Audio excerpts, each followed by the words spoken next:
58. Justice and mercy. Our Lord in Matthew 23:23 described the weightier matters of the law as judgment or justice, mercy, and faith. For him, as for all of Scripture, justice is inseparable from law and righteousness, and justice, law, and righteousness are inseparable from the covenant. Moreover, as Haraldson noted, quote, the time-honored distinction between the Old Testament as a book of law and the New Testament as a book of divine grace is without grounds or justification. Divine grace and mercy are the presupposition of law in the Old Testament, and the grace and love of God displayed in the New Testament events issue in the legal obligations of the New Covenant. End quote.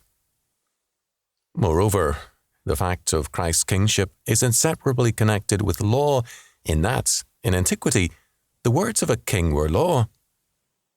The fact that Christ, in discussing the Mosaic law, declared repeatedly, I say unto you, Matthew 5:18, 20, 22, 26, etc., is a clear indication that he, as king, was declaring the meaning of his own law and his intention of being unrelenting in its application. Matthew 5:18. Not only were the words of a king law, but without law there was no kingship. The modern idea of a king who reigns but does not rule, that is, who has the name of a king but whose kingship or lawmaking power is transferred to Parliament, did not exist in antiquity.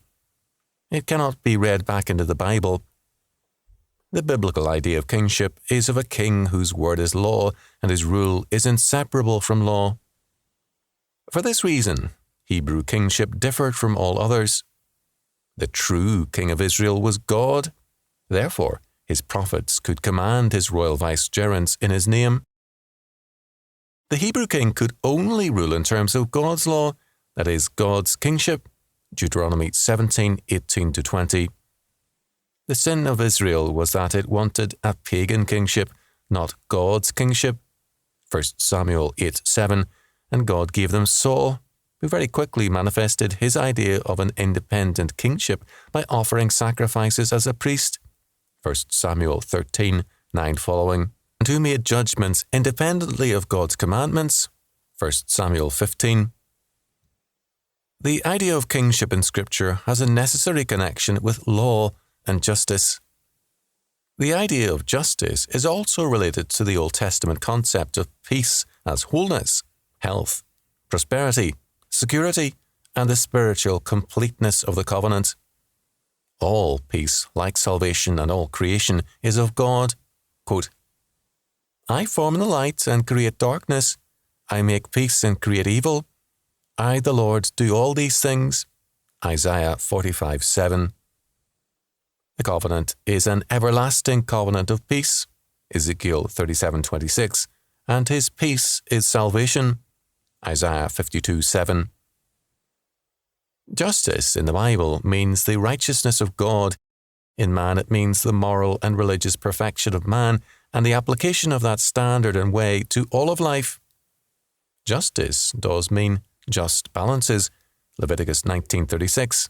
It also means that, quote, he that ruleth over men must be just, ruling in the fear of God. 2 Samuel 23:3. It means too that, quote, whatsoever is right I will give you. Matthew 24. But, as Banks noted, quote, in the main, Scripture refers only to absolute, essential righteousness. In demanding this, it demands all, end quote. Justice and mercy, quote, are the two complementary aspects of holiness. Justice, as righteousness, forms the solid substratum of moral character in God and man, and must come first. With this point being secured, mercy lifts us up to a higher stage, end quote. There can be no mercy if there is no justice. Mercy is not antinomian, but an aspect of the law, as our Lord makes clear in Matthew 23:23. Not only is mercy inseparable from justice, but it is also essentially an aspect of justice. It is of God's mercy and blessing that he gives his people the law. Quote, Moses commanded us a law, even the inheritance of the congregation of Jacob. Deuteronomy 33:4. In particular, for a fallen world to receive God's law or justice is not only an act of mercy, but also an aspect of redemption.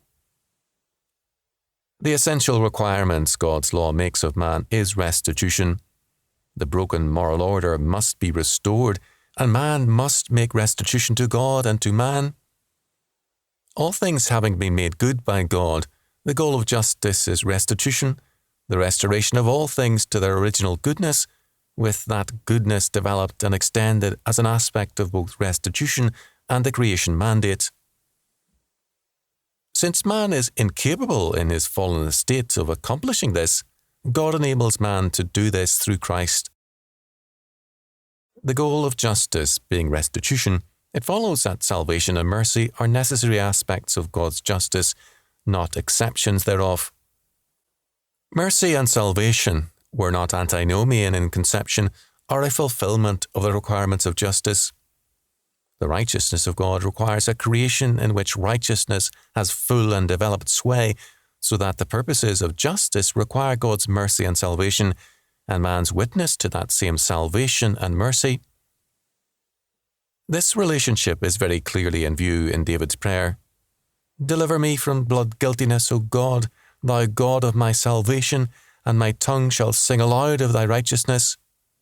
Psalm 51:14. The psalm has a, quote, total vindication of God, end quote, and his justice, and a, quote, total indictment of man, end quote, as Leopold pointed out. Because God is the God of justice, David looked to him also for salvation. Both God's judgment and mercy move to the same end, the fulfillment of justice in the restoration of all things, and this means salvation.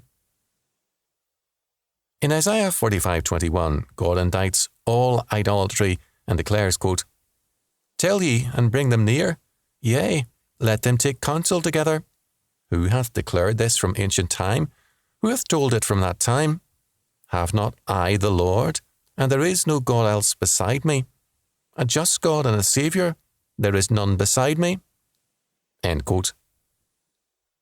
As Payne so clearly points out, the thought here is not, quote, a just God, and yet at the same time a Saviour, end quote, but rather a righteous, just, and redeeming God, and therefore a Saviour.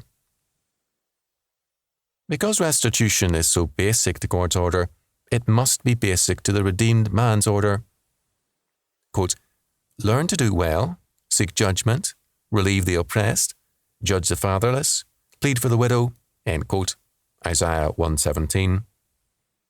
Of the righteous man, God declares, quote, He judged the cause of the poor and needy, then it was well with him. Was not this known to me, saith the Lord? Jeremiah 22:16. This is not socialistic welfare, but the personal activity of the redeemed man as he manifests the justice of God in his community. Actamiah is right in stating that God's, quote, righteous judgments are saving judgments, end quote. Psalm 36:6 declares of God, quote, Thy righteousness is like the great mountains, thy judgments are a great deep. O Lord, thy preservest man and beast, end quote. The justice of God preserves man and beast, and it also cleanses his creation of iniquity. Moreover, quote, there are two sides to his righteousness, salvation, condemnation, deliverance and punishment, end quote. Quote, however, and this is an important point, Yahweh's righteousness is never solely an act of condemnation or punishment. There is no verse in the Old Testament in which Yahweh's righteousness is equated with his vengeance on the sinner, and not even Isaiah 5:16 or 10:22 should be understood in such a manner. Because his righteousness is his restoration of the right to him from whom it has been taken, it at the same time includes punishment of the evildoer, but the punishment is an integral part of the restoration. Only because Yahweh saves does he condemn. His righteousness is first and foremost saving. He is a, quote, righteous God and Saviour, end quote, end quote. God's salvation is a covenant act, and justice thus is God's covenantal faithfulness and man's obedient response to the grace of the covenant. Thus, when our Lord spoke of, quote, judgment, justice, mercy, and faith, end quote, as, quote, the weightier matters of the law, Matthew 23:23, he meant exactly that. Justice, mercy, and faith are basic to God's law, and they are inseparable from salvation.